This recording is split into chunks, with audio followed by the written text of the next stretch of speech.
Hey guys, Rob here, and welcome back to Room 301. Today I'm joined by the very lovely Emma Clark. Emma is the Director of Brand and Marketing at Opencast, and we cover lots of ground today. Some of the things we talk about is how risk aversion is destroying your marketing team's potential, and my favourite part of the conversation, the 10% Bonkers budget. Over to the episode.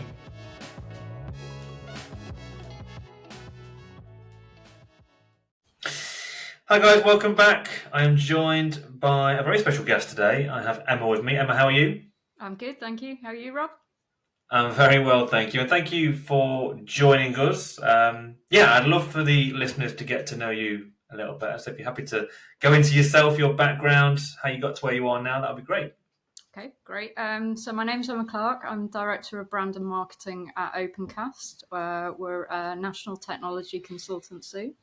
So we build a lot of the stuff that people interact with. So we are at the heart of both government and healthcare. So if you've gone in and kind of done anything like a benefits claim or had to kind of go through a government process, a lot of our work is trying to make that as streamlined as possible, make that as easy as possible for people to interact with, and also make it as fast as possible so people can actually get responses really quickly.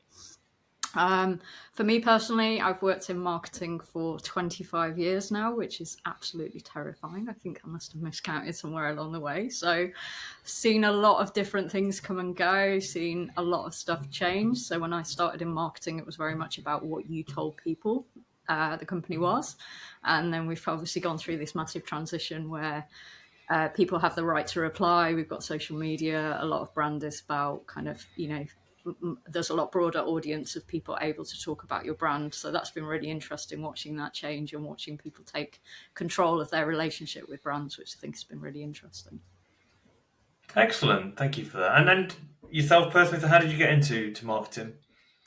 So I did a degree in English literature, came out and Okay. started in PR. So did about a year in PR and really enjoyed it, but felt it was quite limiting. Wanted to switch. So I started in agency, wanted to switch over to charity. So managed to find a marketing role in non-profit. So started as a marketing exec, kind of doing publications and print and stuff like that. Our website was terrible. Nobody was really taking care of it. So I said, can I learn how to do the website? And they said yes. So that then migrated me into website management and that type of thing. And then off the back of that, I was doing a lot of customer insight and content and how do we explain things to people and how do we get the right information to people at the right stages. And then people started talking about content strategy and I was like, oh, that's my job. But I didn't actually know that was my job. I didn't have an official label for it. So worked in content for quite a long time and then did a kind of transition out from content into brand, which is where I am now. And I've kind of flip-flopped between agency side and in-house, which I think is quite interesting. You get the two different perspectives. Hopefully it makes me better when I'm dealing with my agencies. I think it, yeah, I think it does.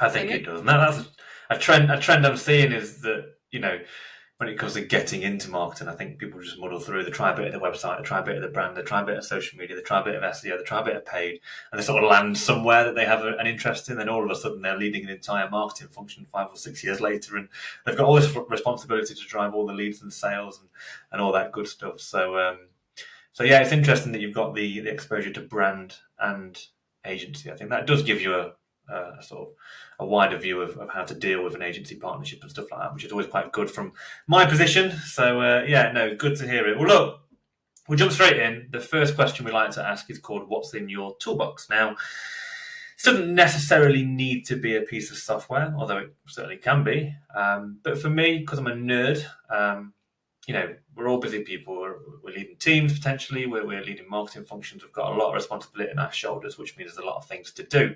And I'm just always very interested in how people cope with that, what their framework is for getting these things done, what tools they use, so on and so forth. So, yeah, Emma, over to you in terms of how you manage your day and how you get through your tasks. excellent. So in terms of tools, it's one of those massive questions where it's like actually having a really wide toolbox is definitely really helpful.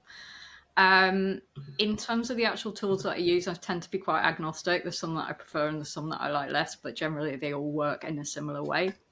So for me, if I had to kind of drill down into this, I'd probably have kind of three core things that mean that I can do my job properly. One of them is data. So that might be customer insights or customer data. It might be data about performance. It might be data about where we're putting the budget and the ROI and the ROAS and things like that. For me, having the business data is critical. So actually knowing the foundations of who the business is and kind of what it stands for, and what the business strategy is. All of the brand strategy and all of the marketing strategy should be built on top of that, as opposed to us coming along and saying, right, okay, we're going to do this cool thing, but actually it's not who we are. So I think that is crucial to understand the business and understand kind of what the business stands for, and make sure that marketing isn't this thing that you slap on top where actually the customer experience isn't going to be that and you're over promising. Yeah. And do you have certain metrics that you sort of keep a very, very keen eye on week to week or month to month? Yeah, so we've basically, in terms of metrics, I tend to split it on three levels. So we tend to have business metrics, which are kind of like the key things that move the dial. So things around kind of marketing qualified leads, sales qualified leads. It's like, what is actually happening? Are we actually reaching the right people?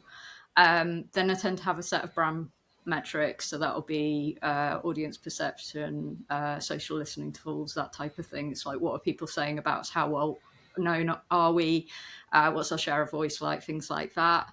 And then we have the kind of comms metrics, which are the things that people generally ask about. How many LinkedIn followers have we got? It's like, well, that should extrapolate up a level. So it's like LinkedIn followers for the sake of LinkedIn followers is not going to make a difference. But obviously, if we've got an audience who thinks positively about the brand, then that should mean that we can hit the business targets. I think the challenge for any marketer in this type of space is like, how do you actually get those data sets? It sounds amazing. It sounds really easy to do. But I think in most businesses, you either don't have the data or you have too much data and you can't actually find the key figures that you need. And I think that's an ongoing challenge. It's certainly... I've been guilty of the latter one for sure. Yeah. I think in almost every role I've had, it's never been that clear cut. So there's a lot of conversations like with data teams to kind of find out where the data is and whether it's reliable and how it interacts and how the different metrics, if you change something over here, what actually happens over there. So I think that is probably really critical for me. I think the other thing, it's a bit weird to say that it's in my toolbox, but the right people is absolutely critical. So I've got a fantastic team that works with me that are amazing, really, really good marketers, really understand what we're trying to do, really authentic in terms of their approach, and just kind of like super, super safe pair of hands, which can't ask for more than that. But I've also got really amazing colleagues outside marketing. And I think one of the challenges as a marketer is to not end up siloed or not end up excluded. Because I think marketing is at its best when it's fully integrated into the business, and actually has multiple touch points, not only with the sales team, but also with other teams throughout the business. So you can actually find the stories of what's happening, and you're actually properly integrated into what the business wants to achieve and helping drive that forward. Yeah, no, I love that. And I couldn't agree more, actually. I think I'm a very sort of sales orientated leader. And I've always been obsessed with this idea of sales and marketing working very closely together. And I think I managed to suss it a couple of years ago, probably 10 years into my journey of running this agency. But then I realized that actually sales and marketing working together is just the tip of the iceberg. It should be the wider team as well. So now we're on this journey of integrating the marketing team into the other areas of the business so they can understand what's going on, the stories we should put out. And that's really helped elevate the content in which we put out, the level of thought leadership we can put out, and also the buy-in from the wider team. The more buy-in you get from the wider team, the better your overall marketing function can become, the more authentic it becomes because you get different voices involved. It just makes for a better overall trajectory of content you can put out. I like to get different people involved, especially from a B2B angle. I'm sure you can appreciate that. The more different voices you can get, the different faces you can get, different perspectives you can get, it all adds to the marketing. And I think secretly as well, the likes of Google and the search engines like that as well. They like the different perspectives. It gives you something unique to put out to the world, doesn't it? So yeah, I really like that point. Having a great team is definitely a very, very key tool. I can definitely appreciate that.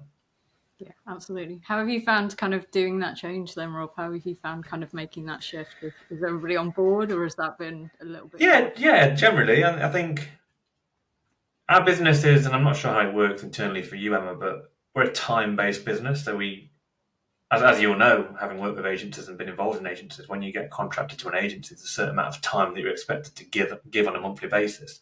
So when you turn around to the team and say, "Oh, now we want you to give your time to our own marketing as well," you have to think about what the impact on the clients are there, what the impact on utilization are in terms of the percentage of time we can give to clients from somebody's full-time hours, so to speak.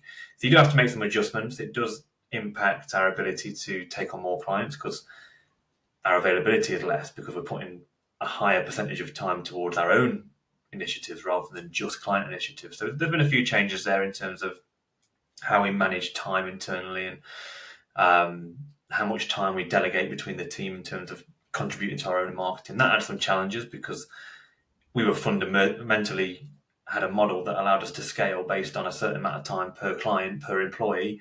And that was put on its head as soon as we started contributing to our own marketing efforts because we had to treat ourselves as our own client. We weren't going to pay ourselves. We didn't contribute to the top line revenue, so to speak. So that had some challenges. But in terms of buy-in, I think it's worked really well. It helps when the wider business is contributing to the business because they know what's going on. They feel like they're listened to as well. They're part of the journey. I think it's good to give exposure to your team as well. We've got a lot of really switched on people in the business, and it's good for the business to leverage that, of course, from a marketing point of view. So when we have webinars, we even interview our own staff for podcasts like this. Webinars, we like to get our team involved to put their thoughts out to the world, which gives value to our potential customers, which helps us generate leads. So it works all round, really. You can't just have the same one or two people contributing to marketing because people will get sick of it and your perspectives and ideas can only go so far, can't they? So, it's been a good exercise. Yeah, I think it's one of those things as well that it helps everybody appreciate that the brand is everybody. So I think people go, brand, that's marketing team. It's no, all of us are brand. Everybody within the business, anybody that's got a touch point anywhere, either internally or externally, is kind of part of the brand and part of the brand experience. And I think one of the things for us, we've been really focused on trying to kind of get those different voices in when we're kind of working through new pieces. So when I first started, the first big thing that we did was to look at the purpose, mission, vision for the business. So we went through a process of we knew what it was, we just didn't know how to articulate it. So it was already kind of fully embedded within the business. I think everybody was living it, but then it's well, how do you actually find a phrase or kind of get it down to that really tight essence that actually means something to somebody? So did a session with the leadership team, kind of trying to unpick all of the different threads. And then me and Julian within my team, who's my external relations manager, kind of pulled together some kind of phrasing around it. And then we're super fortunate because we've got user-centered design within the business. So we poached a couple of people from that and basically said, can you run focus groups with the business and take it out? And we just want everybody to be super clear. We got amazing feedback. It was really interesting because we asked people for feedback. They were super direct, which was brilliant. And then they all apologized for being super direct because they felt they'd been a bit rude about it. And we were no, that's what we want. We want to challenge it. We want to make sure it's right. And then we went through another iteration and then that actually got launched out.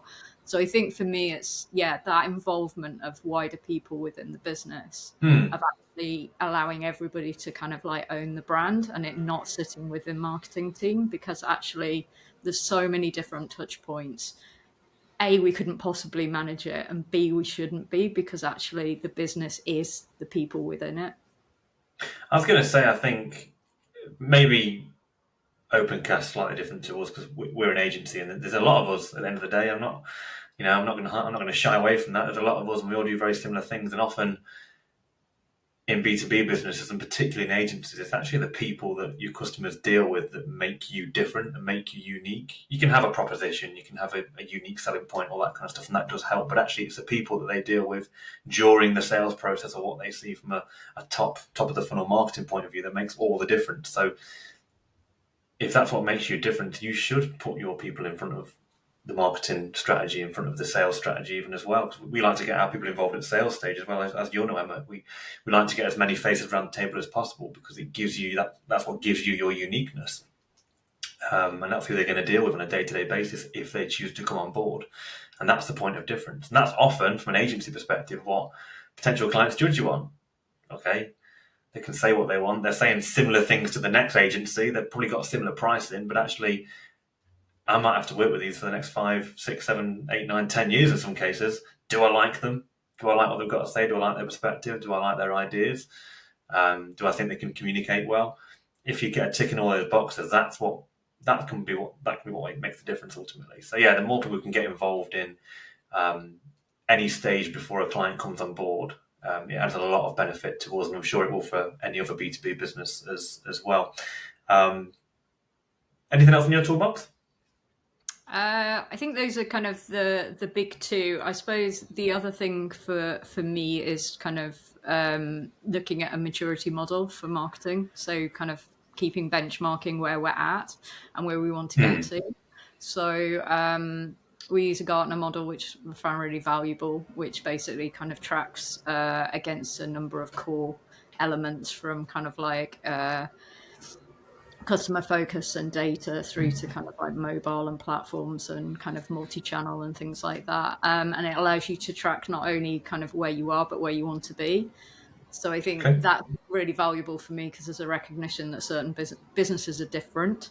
So for us, we're never going to be an e-commerce business. So anything that relates to that, people are not going to come online and buy from us direct off a website. It's not what we do. It's not how we source clients. It's not how they source work. So the fact that you can actually kind of keep tracking and keep looking at how you're doing, because I think one of the things for me that is quite tricky is you've got all this day-to-day stuff going on.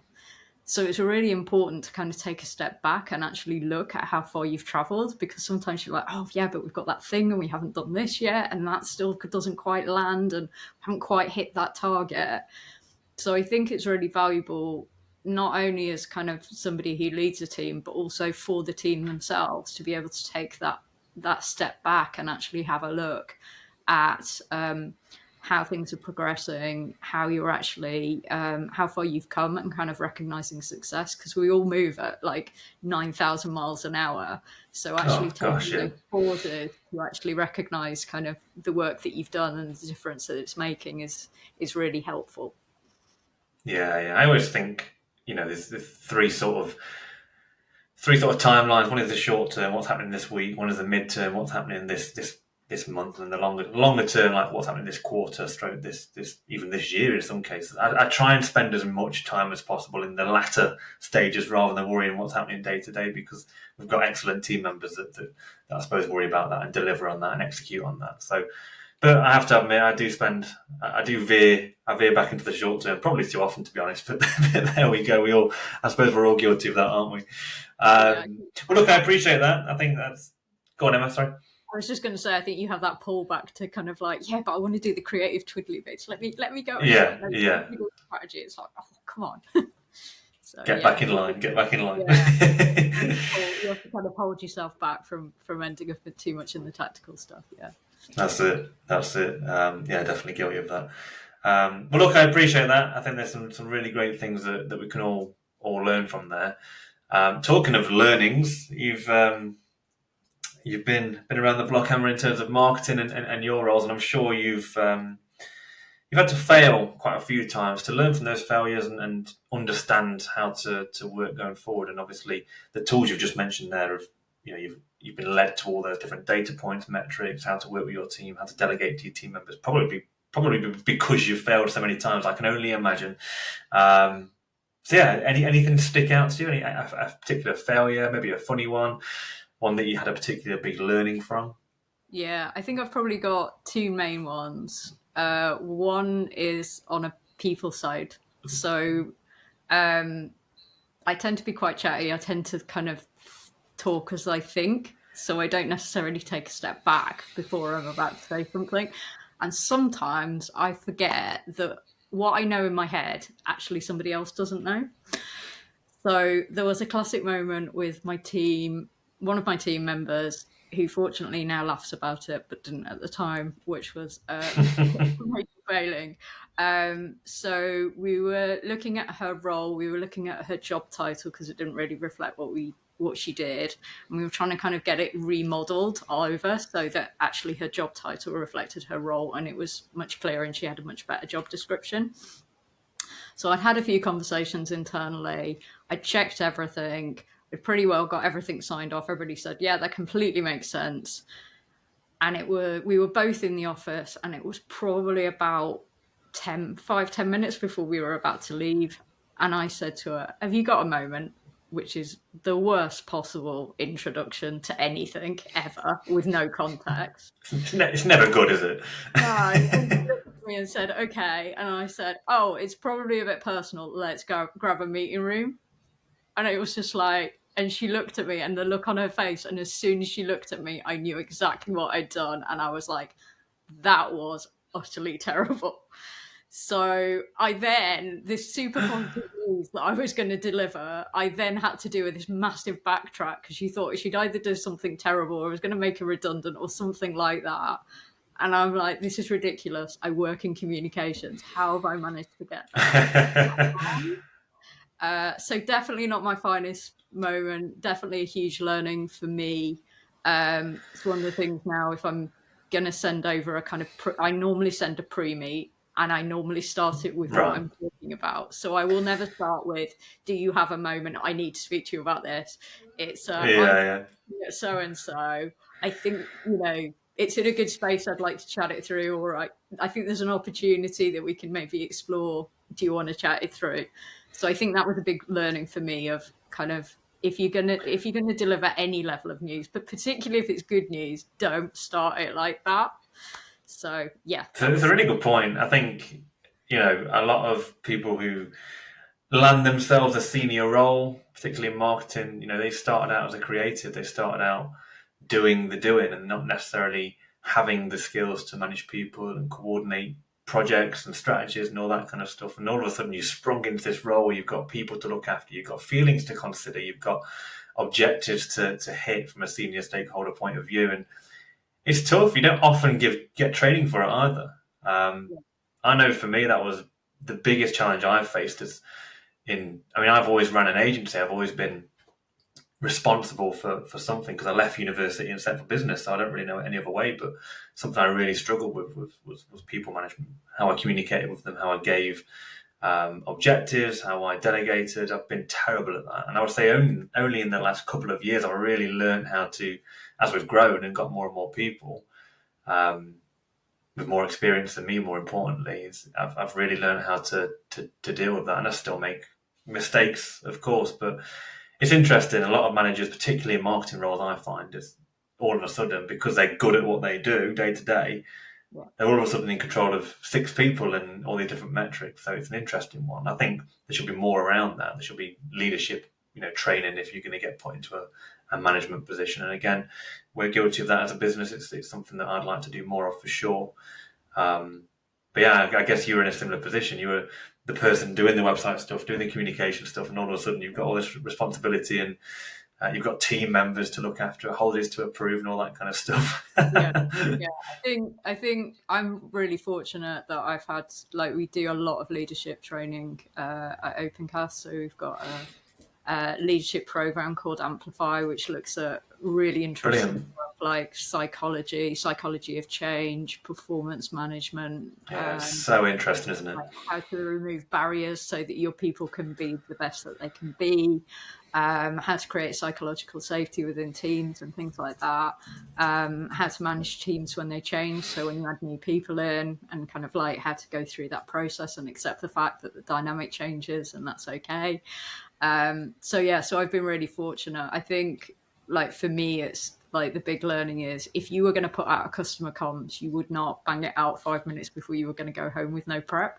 So actually, if you're going to speak to your team, do the same thing. Take a few minutes to prepare, think about what the message is, think about how to get that message through, think about how to give them space to kind of like feedback on what you're telling them, either celebrate with you or kind of reflect on kind of feedback that you're giving them. And I think the challenge for us is we're responsible for kind of like big business targets, marketing and brand targets, but we're also responsible for the team. And sometimes that can feel like it's a bit of a friction point. For me, I always say my main job is to make sure the team's okay. And then the secondary job is to make sure that I'm kind of like delivering on the rest of the stuff. Because actually, if my team isn't okay, we can't do anything. And then that's going to hit every other metric. So I think it's a fundamental part of the role, but I think you're right, Rob. I think I'm really lucky that I've had a lot of 100%. Yeah, it sounds really good. And going into I've tried to learn more about leadership stuff, particularly in the last sort of three or 4 years as we've grown into a bigger agency. And it feels like we've taken the next step in terms of sophistication as an agency. So I've had to improve my own leadership skills with that, and the psychology of it is really interesting to me. And I've been so guilty in the past of, just because there's something that I deeply care about, doesn't mean that somebody else deeply cares about it as well at the same level, and don't get upset because they don't deeply care about it at the same level as you as well, and stuff like that, taking things personally. So yeah, the psychology of it is super interesting. I'm sure we can share notes on that all day long. Well, look, that brings us on to the main event. So for anybody that doesn't know, the name of our podcast, Room 301, was born out of a 301 redirect. So for anybody who's done SEO in the past, you'll know exactly what a 301 redirect is. And it's also loosely based on the old BBC programme Room 101, which me and Emma were having a bit of a chuckle about before we started recording. But effectively, we are lumping things into Room 301 that we don't want to see again from the marketing world. What bugs us? What's our pet peeve? What would we not want to revisit? What do we hate about marketing? So over to you, Emma. Tell me what your pet peeve is. Excellent. How many do I get, Rob? Oh, we're at 26 minutes. Let's go with 2. Okay, perfect. Okay, so that says to me you've got at least 5. Always. I think my first one is marketing only being seen as promotion, and all of the impact that has. So people then come to you going, we've got this product, we need to put it out to market. You go, have you researched the market? Do you actually know what customers want? Do you know what competitors are doing? Do you actually know that there's a need for that particular product? How have you done your pricing model? I can't sell it like that. That is not going to work. Like, actually, you've just taken 20 minutes to explain the pricing model to me, and I've got that much copy to actually explain that pricing model. Have you actually got foundations in? Do you know what your positioning is? Do you know how everything's integrated? So I think one of the really frustrating things for me in roles where marketing is just seen as promotion is marketing is far too late in any of these conversations. So I've literally had circumstances where I'm like, okay, well, we probably need to tweak it, but we've got a load of time because, this will be about 6 weeks away. And they go, no, we're launching it tomorrow. It's like, that old chestnut. 8 weeks ago, and you're like, and you didn't want to tell me. So I think businesses limit the impact that marketing can have by seeing it as just the pretty stuff. It's like the very tip of the iceberg, the stuff that you see on social media. I think if you're not in it as well, I think you can make the mistake of, we've done it once before. Why can't we know what to do? Yeah. We just do it again. Yeah. But exactly. In a short amount of time, we can speed it up because we've done it before. It doesn't really work like that. There's a lot of work that goes into any campaign. As you say, it's weeks, if not months of effort. So, yeah, okay, that one goes in. Happy days. Excellent, thank you. Number 2? So my second one is risk aversion. So I have worked in marketing teams where everything has to work.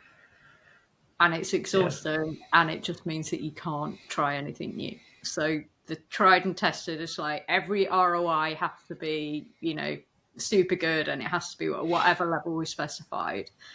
And for me, that does not create psychological safety for anybody working on it, because it's terrifying, because what happens if one fails?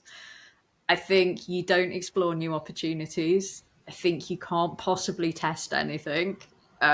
So the way that I like to approach it is doing a bit of a budget split. So one of the things that we used to talk about when I was agency side is the 70-20-10.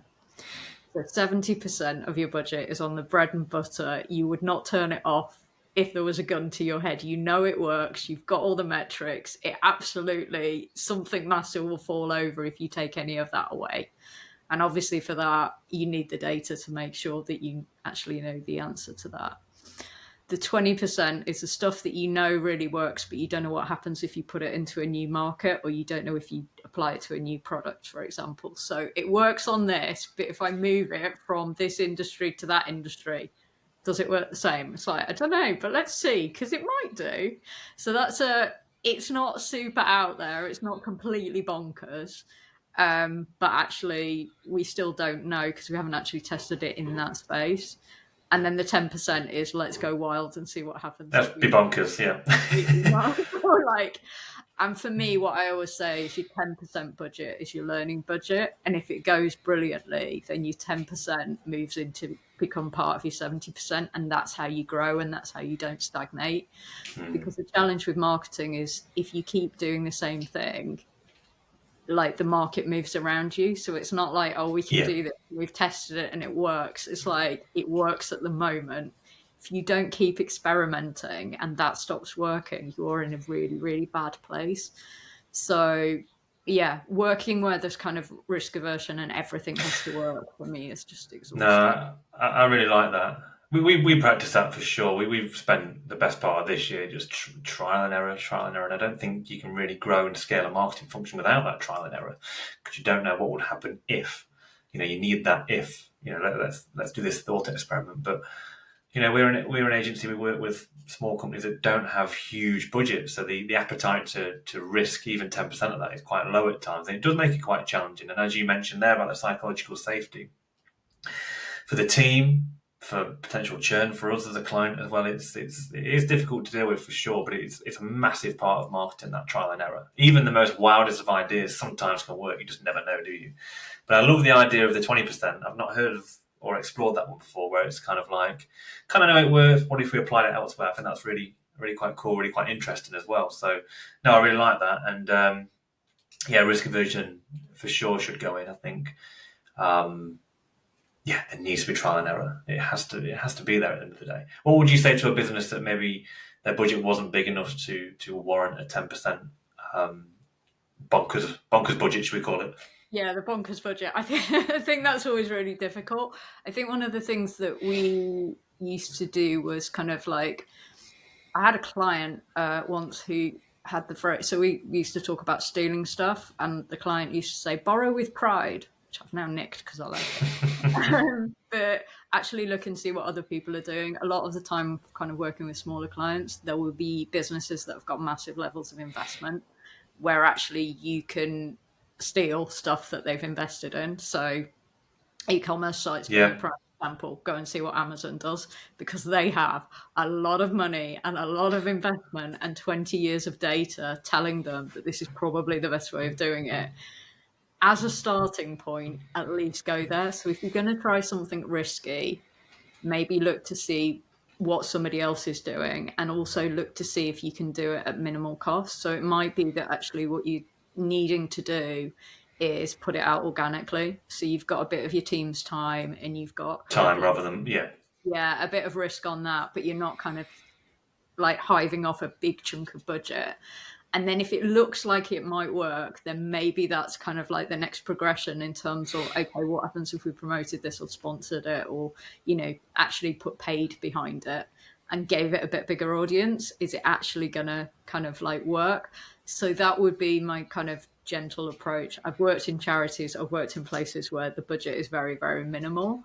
And therefore, I think that experimentation and being creative about how you're experimenting is probably the best approach to do that. No, I totally agree. I think if you haven't got the cash, then let's try and trade some time for sure. So, well, look, Emma, I really appreciate that. I really enjoyed that conversation as well. Great to have you on. So I really appreciate your time. Where can our listeners find out more about yourself or Opencast? So Opencast, you can come to our website, which is opencastsoftware.com. We're also on LinkedIn and Instagram. I have to say that because otherwise Louise will get very upset. She manages our social media. In terms of me, probably the best place to look me up is on LinkedIn. I am ridiculously old school in terms of I don't really like social media very much. I definitely shouldn't say that given what my day job is, but I don't tend to use it. So LinkedIn tends to be my main platform. Brilliant. Lovely. I appreciate that, Emma. Thank you for your time, and we'll see you all again soon. That was great. Thanks, Rob.